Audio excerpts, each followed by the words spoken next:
Hola mi gente, bienvenidos a la table de mariage. Je suis Maria Sanz et aujourd'hui, on se fait une émission réconfortante avec des classiques. Donc, pour le cocktail et pour la recette qu'on va se faire aujourd'hui, on va aller piger dans il y a peut-être 80, 100 ans. Voilà, donc on commence avec un cocktail qui a deux histoires supposément pour la création de ce cocktail-là. C'est les bee's knees, donc les genoux des abeilles. Je ne savais pas que les abeilles avaient des genoux, mais bon, selon l'histoire, oui. Donc, je vais commencer par faire la décoration de notre cocktail. Donc, je vais venir chercher du zeste de citron parce que nous retrouvons du citron dans notre recette et c'est pas nécessairement la chose pour faire la décoration, mais moi, j'ai décidé, vu que le cocktail est vraiment très simple, j'ai décidé de faire une petite touche Maria. Donc, je vais aller chercher le zeste du citron. Voilà. Donc, il est là. Donc, pour l'histoire. La première histoire, supposément, dans les années 30, il y avait des bars clandestins juste pour des femmes à Paris. Donc, il y avait une Américaine, Molly Brown, qui habitait à Paris et c'est elle qui a inventé ce cocktail-là à Paris. Donc, ça, déjà, j'adore l'histoire des bars seulement pour les femmes, n'est-ce pas magnifique? Après ça, elle a retourné aux États-Unis. Et elle était dans son fameux bateau qui s'appelle le Titanic. Et là, elle a survécu. Donc, je vais aller chercher mon verre qui est au congélateur.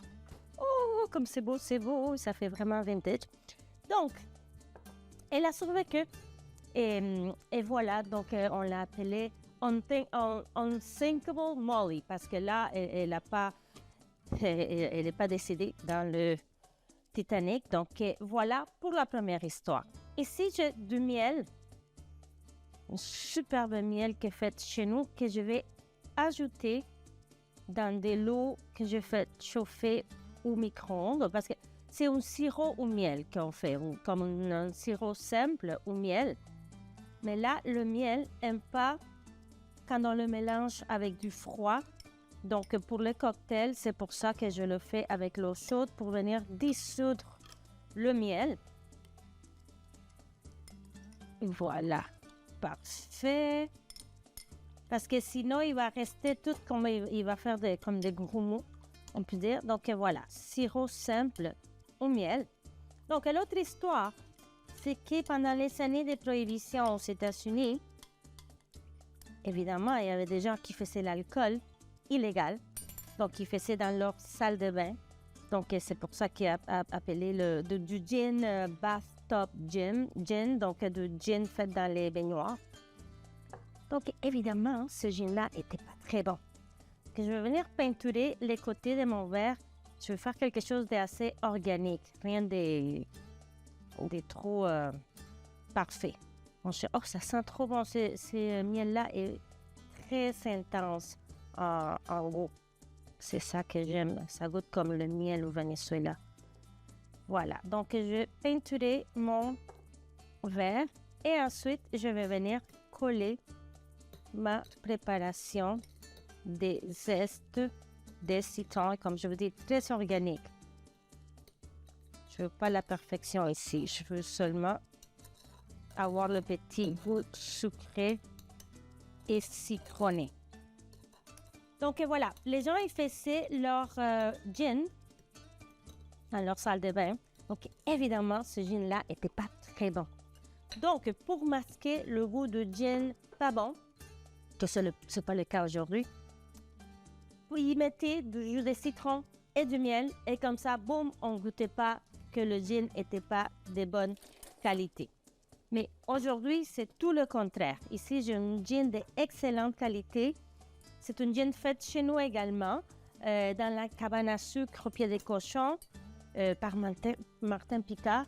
Ce qui m'a attiré, premièrement, la bouteille est vraiment très, très belle. Et ça s'appelle Ma Tante. OK, voilà. Je ne pouvais pas passer à côté. Et je parle tellement que j'ai oublié de mettre des glaçons dans mon shaker. Donc, une bonne quantité de glaçons. Le reste, il y en a trop. On va les mettre de côté. Ça, voilà. On peut utiliser pour une autre chose. Parfait. Donc, je vais venir ajouter mon jus de citron. À peu près 3/4 d'once.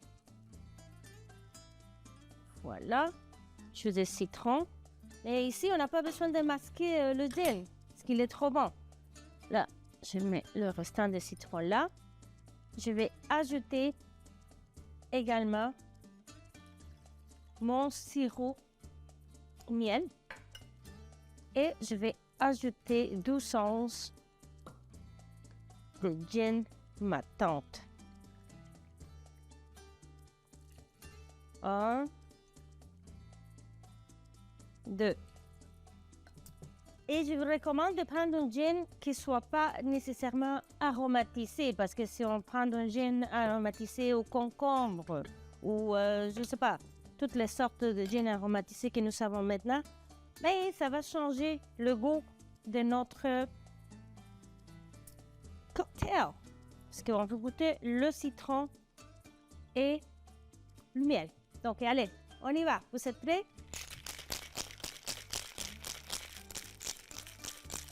Là, j'ai réalisé ce matin, quand je suis habillée, je me suis regardée dans le miroir, j'ai l'air d'une bartender des années 30, habillée comme cela. C'est une coïncidence, je vous dis là. Puis là, on va les passer comme ça, au passoire, parce que quand on fait ces sortes de shake-là, il y a des petits cristaux de glaçons. Je ne veux pas ça, je veux que mon cocktail soit lisse. Donc voilà. Business à la Maria.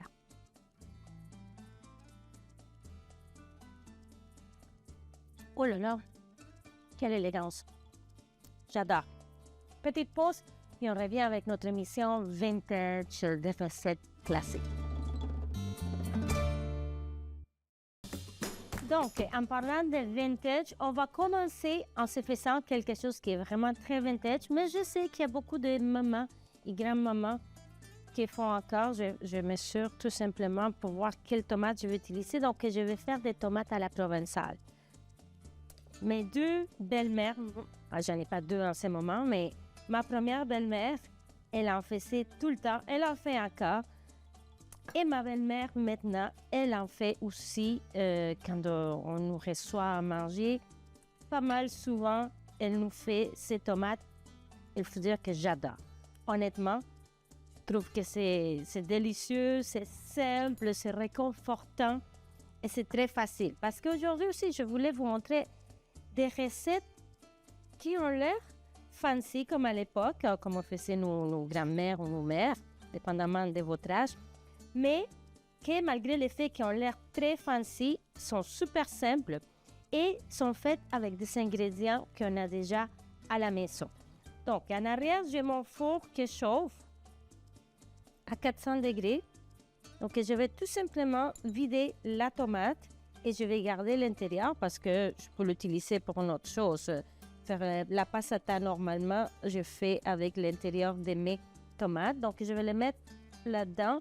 C'est là que je vais faire cuire mes tomates pendant une quinzaine de minutes pendant qu'on fait la recette principale. Alors, quelle est la recette principale? On va se faire le steak Diane. Steak Diane classique qu'on trouvait dans les restaurants, dans des grands restaurants dans les années 40 et 50 aux États-Unis. Dans des restaurants qui se voulaient des restaurants français, malgré le fait que ce n'est pas nécessairement une recette française. Ça s'est retrouvé dans les restaurants français et c'est une recette qui était faite à côté de la table. Donc ici, je vais mettre la chapelure simple, la chapelure traditionnelle, pas du panko, parce que à cette époque-là, on ne connaissait pas le panko. Donc, vous savez, là, les restaurants français qui viennent avec le guéridon. Le guéridon, c'est comme le petit chariot là, à côté de la table. Ils vont vous faire s'asseoir la salade César à la table. Et voilà, le steak Diane, c'était une recette qui était faite à table parce qu'il venait flamber le steak. C'est un steak qu'on va cuire vraiment, je ne sais pas, 2 minutes.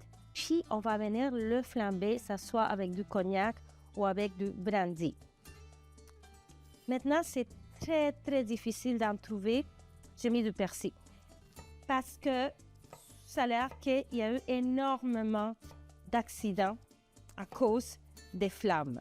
Donc, voilà pour la petite histoire pourquoi c'est disparu du paysage gastronomique des restaurants que si vous voulez fancy français. Donc là, je mets une toute petite échalote, mini échalote. Ensuite, je pense que je vais mettre juste, hop là, je l'ai perdu, une gousse d'ail parce que je ne veux pas non plus que ça goûte trop l'ail. Parce que si je me souviens bien, les tomates qui font mes belles-mères ne sont pas trop aillées, sont vraiment délicates. C'est vraiment délicat. Il n'y a aucun ingrédient qui ressort plus que l'autre. Ensuite, basilic aussi. OK. Mes belles-mères ne mettaient pas de basilic, on ne met pas de basilic parce que les deux sont vivantes encore. Et je les adore, là. Okay. J'ai une chance d'avoir des... Je choisis bien, je trouve, mes chéris parce que mes belles-mères sont magnifiques. Donc, sel, poivre, ça, c'est un truc de mon beau-père que mon chéri a toujours à côté, sous la main. Donc, c'est un mélange de sel et poivre. Moi, j'ai le mien, juste du sel. Là, on va ajouter un peu de parmigiano. Et voilà. Ajouter de l'huile d'olive, un peu. Si, les tomates aussi, là. Je vais faire un petit massage avec le mélange sel, poivre, huile d'olive, un petit peu partout. Ma cuillère. Et je mélange.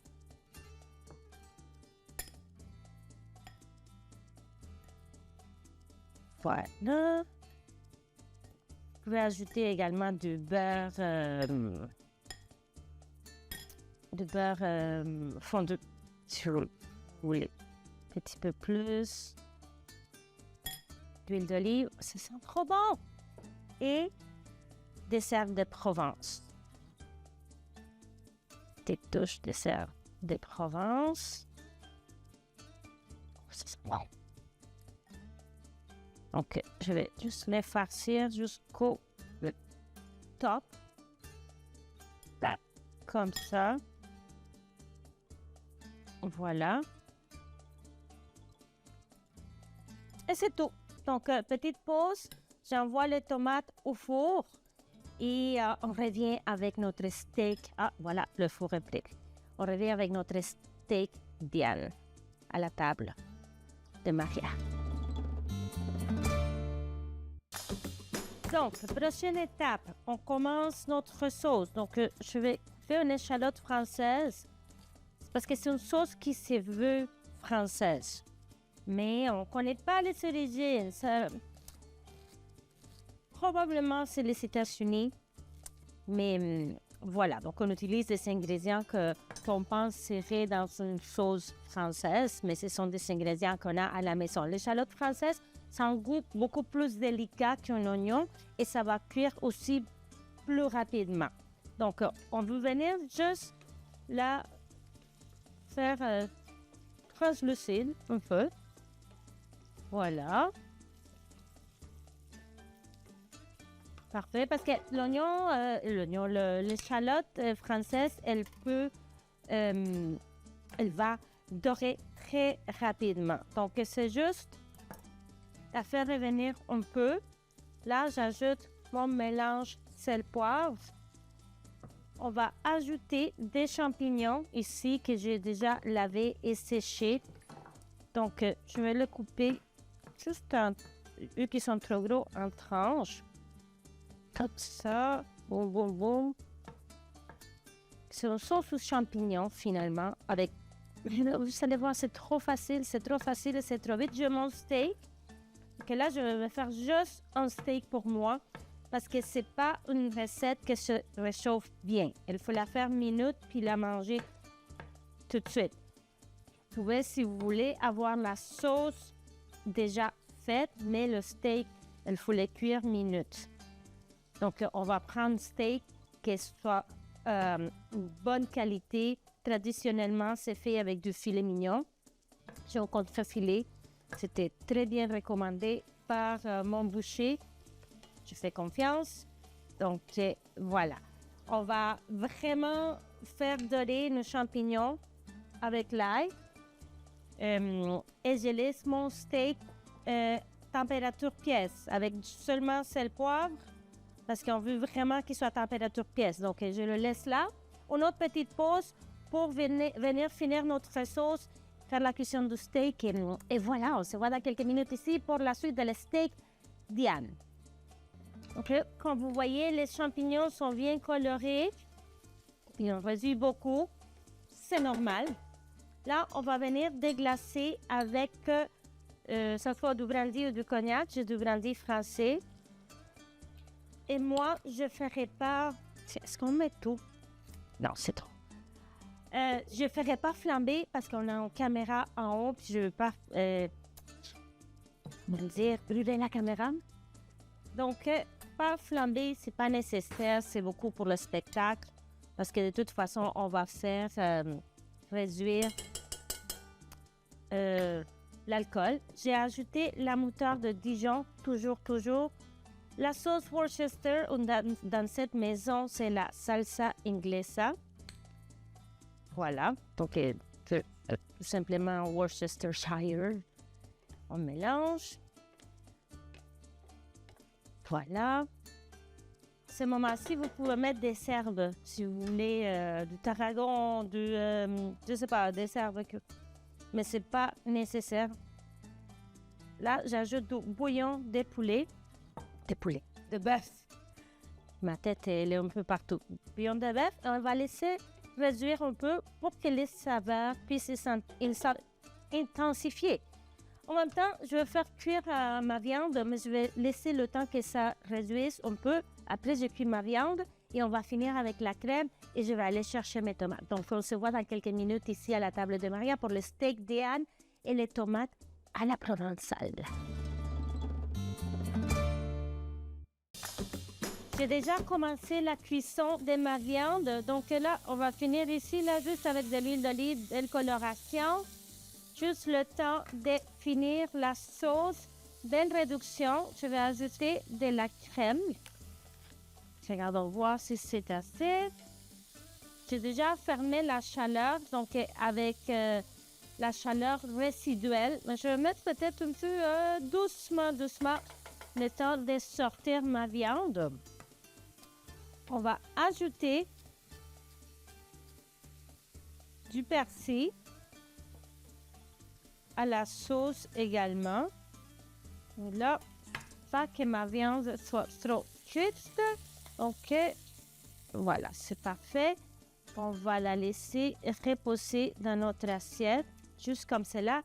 J'ai même pris la peine d'aller chercher une assiette plus grand-maman, plus vintage, juste une assiette blanche, pas trop de couleurs, comme si on était à l'époque. J'ai l'impression qu'ici, ça va brûler peut-être. Je ferme le rond, mais bon. Donc, j'ai fait chauffer la crème, juste un peu. On va venir ajouter le persil frais. Voilà. On n'en voit pas beaucoup maintenant dans des restaurants trendy. Il faut prendre des assiettes à partager, mais elles se prennent des suites par personne. On ne voit pas beaucoup de persil à la fin. Hein? C'est comme... ça fait plus ancien. Okay, là, je fais réchauffer le tout. Je laisse ma viande reposer un petit peu parce que je ne veux pas la couper tout de suite. Parce que qu'est-ce qui arrive quand on fait cuire la viande? Donc, tout les jus de la viande va aller au centre à cause de la chaleur. Elle va revenir au centre. Si on la coupe tout de suite, disons au milieu, tous les jus vont sortir et les extrémités seront pas goûteuses, pas juteuses. Donc là, on la laisse reposer pour que là, tout ce bonheur-là puisse réintégrer la chair de la viande. Donc c'est pour cela qu'on la laisse reposer. Et c'est très c'est chimique. C'est pas parce qu'on la laisse reposer qu'elle va être froide nécessairement. Si vous faites le test avec un thermomètre, vous allez voir que vous allez peut-être, elle va monter un peu, mais vous allez à la fin de 5-10 minutes perdre une coupe de degrés, mais pas beaucoup. Mais c'est très important parce que sinon, la viande ne sera pas bonne et mais j'ai pris la peine d'acheter un beau morceau, malgré la grosseur, ça a coûté... ouais, c'était pas donné, disons. Donc là, je l'ai laissé reposer et je vais aller déposer la sauce steak d'ange. Et pourquoi je le fais comme ça et toute seule dans l'assiette? Parce que c'est comme ça qu'on les servait dans les restaurants. Si on le faisait avec le petit chariot, le guéridon, à côté de la table, le serveur très élégant avec sa chemise blanche. Vous faisiez l'assiette et vous donnez l'assiette. Il y avait un autre guéridon. Et là, vous pouvez choisir de sa côté. Souvent, c'était des patates ou persil, tomates à la provençale, des petits pois, etc. Donc, c'est pour ça que je voulais faire le plus réaliste possible, le steak tout seul dans son assiette. C'est chaud encore. Je ne l'ai pas laissé reposer assez de temps, mais bon, on est à la télé. On peut être chaud.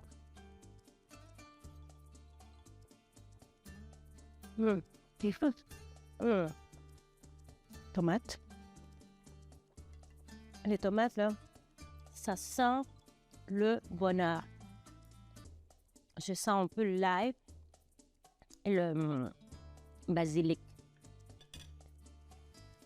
Ça fait pas longtemps qu'ils sont sortis du four.